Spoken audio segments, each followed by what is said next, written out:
কিছু তো একটা জানাবে, ছাগল নাকি ও? তুমি তুমি এখানে কি করছো? হ্যাঁ, এতগুলো কল দিলাম, একটা কল তুমি ধরলে না কেন? তুমি এখানে কি করতে আসছো? আমার দরজা লক করা ছিল না? এই তুই কতগুলো কল দিচ্ছি তোমাকে, একটা কল ধরনি। এখানে কি করছো? তোমাকে আমি বলছি রাত্রে আসতে। সরি ভাবি, সরি। ভাবি মানে তুমি কি পাগল হয়ে গেছো? নিজের গার্লফ্রেন্ডকে কেউ ভাবি বলে? আর শোনো, একটা অ্যাক্সিডেন্ট হয়ে গেছে। কিসের অ্যাক্সিডেন্ট? মানে তোমার আর আমার একটা অ্যাক্সিডেন্ট। মানে কি বিষয়? তুমি আমার ভাবি হইতে যাইতেছো আর কি। কি কি যাতে বলছো তুমি? আর বলো না, ওই যে ড্রয়িং রুমে যে ছেলেটা তোমাকে দেখতে আসছে, সে আর কেউ না, সে আমার বড় ভাই। কি? হ্যাঁ, আমি নিজেও জানতাম না। আগামী শুক্রবার তোমাদের বিয়ে এবং খুবই ধুমধাম করে আমি বিয়েটা দেবো। আমি আসলে সময় নিতে চাচ্ছি না, শুভ কাজ যত তাড়াতাড়ি হয় ততই ভালো।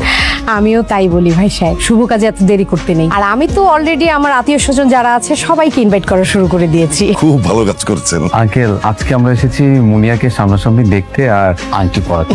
জি ভাই সাহেব। আঙ্কেল, মুনিয়া কি বেশি লেট হবে? না, ও তো ঘরে রেডি হচ্ছে, রেডি হলেই ও চলে আসবে। আপা, মিষ্টি নেন একটু প্লিজ, খাবার মিষ্টি প্লিজ প্লিজ। আচ্ছা ঠিক আছে, একটু নিচ্ছি।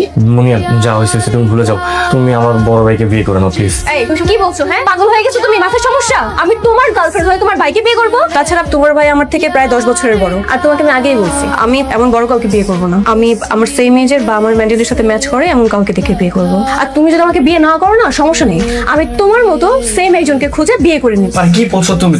আমার বড় ভাই কষ্ট পাবে, প্লিজ তুমি ওনাকে বিয়ে করো। আর তুমি শোনো, আমি কোনো কথা শুনতে চাই না। আমি জাস্ট একটা কথাই বলবো, এই বিয়ে ভাঙবে তুমি, আর আমাকে দিলওয়ালে দুলহানের মতো নিয়েও যাবা তুমি। আর তুমি যদি বিয়ে না ভাঙছো না, আমি সবাইকে তোমার কুকৃত্যের কথা বলে দেবো। ক্লিয়ার? আরে হ্যাঁ বিজয়, কি রে বাবা, তোর কি শরীর খারাপ লাগছে খুব বেশি? না, আমি ঠিক আছে। তাহলে এভাবে না বলে চলে আসলি কেন? ডায়রিয়া নাকি আমাশয়?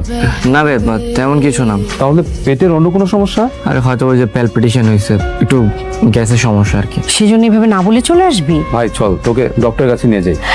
না ভাই, ডাক্তার দেখাতে হবে না, আমি ঠিক আছি।